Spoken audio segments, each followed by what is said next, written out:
वास्तव में शिष्य होना भी इस अस्तित्व की बड़ी दुर्लभ घटना है।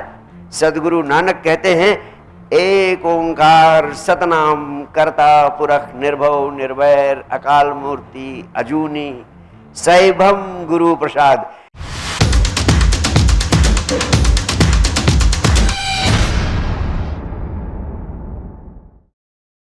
गुरु पूर्णिमा के महोत्सव पर सबसे बड़े राज की बात कहता हूं कि अगर शिष्य का गुरु के साथ आत्मा के तल का संबंध निर्मित होता चला जाए तो परमात्मा को विवश होकर उस संबंधों के अनुभव के रूप में प्रकट होना पड़ता है और कोई रास्ता ही नहीं बचता अस्तित्व के लिए। और आप सौभाग्यशाली हैं कि आपके भीतर शिष्यत्व का भाव पैदा हुआ और शिष्य के रूप में आज अपने गुरु के साथ इस गुरु पूर्णिमा महोत्सव के अवसर पर अपने प्रेम को, अपने कृतज्ञता के भाव को व्यक्त करने के लिए उपस्थित हो सके। वास्तव में शिष्य होना भी इस अस्तित्व की बड़ी दुर्लभ घटना है, क्योंकि दुनिया में हर जगह सभी लोग गुरु होना चाहते हैं, शिष्य कोई होना ही नहीं चाहता है। जिसको देखो वही गुरु होने की चाह से भरा हुआ है। शिष्य होने के लिए जिसके भीतर तत्परता पैदा हो जाए, समझ लेना बहुत बड़ा सौभाग्य है, क्योंकि शिष्य हो जाना ही सबसे बड़ी पात्रता है इस अस्तित्व की बड़ी बड़ी संपदाओं को पाने की। जिसने भी चाहे भौतिक तल पर संपदा प्राप्त की है या आध्यात्मिक तल पर संपदा प्राप्त की है, कहीं ना कहीं बहुत गहरे में शिष्य बनने की तत्परता, शिष्य बनने की प्यास, शिष्य बनने की चाह, शिष्य बनने की उत्कंठा उसके भीतर अवश्य पैदा हुई।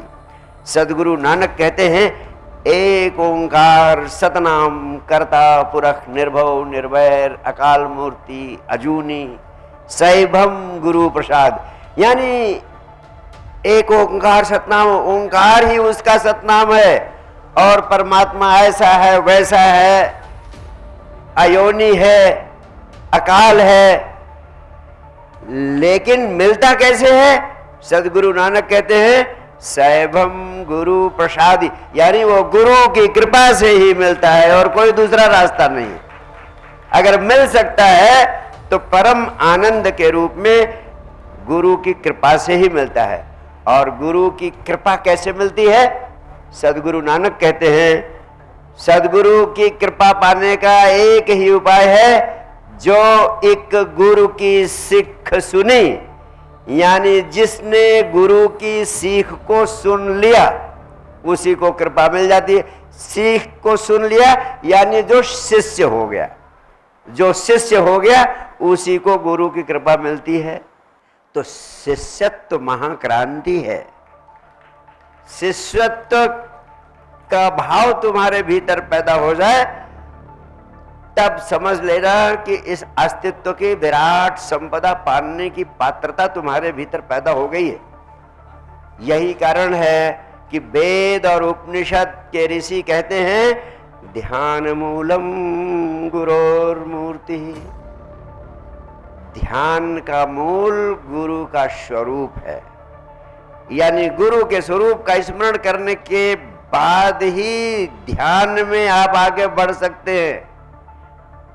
ध्यान के गुरु के स्वरूप का स्मरण करने के पहले आप कितना भी ध्यान करते रहें, ध्यान में आगे आपकी गति संभव नहीं है। तो ध्यान का मूल है गुरु का स्वरूप, गुरु के स्वरूप का स्मरण। और जब आप गुरु के स्वरूप का स्मरण करते हैं तो जहां भी होते हैं वहीं गुरु की ऊर्जा आपके पास पहुंचती है। और इसका कारण है कि गुरु वही है जो इस अस्तित्व की विराट ऊर्जा से संबंध बनाने की क्षमता को उपलब्ध कर सका है।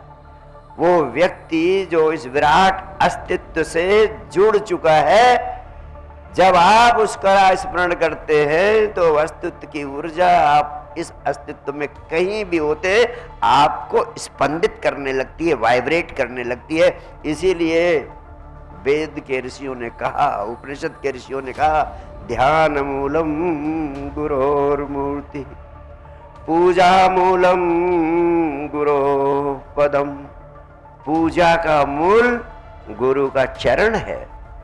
गुरु के चरण से ही पूजा का प्रारंभ हो, तब भी पूजा पूरी हो सकती है, अन्यथा कोई पूजा कोई प्रार्थना पूरी ही नहीं हो सकती है। ये अद्भुत विज्ञान है। जिन्होंने प्रार्थना के पूजा के विज्ञान को पैदा किया, उन्होंने कहा प्रारंभ इसका करना है तो गुरु के चरण से ही करना पड़ेगा, यानी उस जगह से प्रीति जोड़नी पड़ेगी, उस जगह से संबंध जोड़ना पड़ेगा जो इस अस्तित्व की ऊर्जा से, परमात्मा की ऊर्जा से जुड़ा हुआ है। तभी तुम्हें गति, दिशा, ऊर्जा और निर्देश प्राप्त हो सकेगा, अन्यथा नहीं प्राप्त हो सकेगा। मंत्र मूलम गुरोर वाक्यम, अगर आप मंत्र जपते हैं तो मंत्र का मूल भी गुरु का वाक्य यानी गुरु के वचन है।